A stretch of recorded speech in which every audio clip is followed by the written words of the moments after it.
Assalamualaikum warahmatullahi taala wabarakatuh. Waalaikumsalam warahmatullahi wabarakatuh. Disyukur kepada Allah, salawat kepada baginda besar Muhammad sallallahu alaihi wasallam.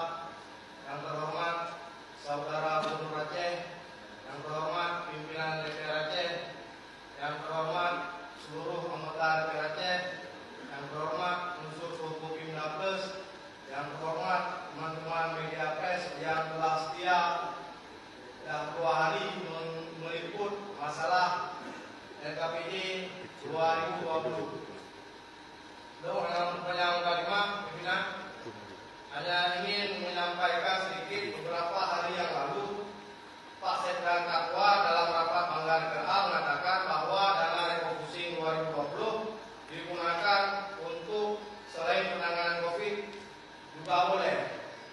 Yang mana begini? Yang panen buah itu tidak. Yang Pak Sekda berjelas.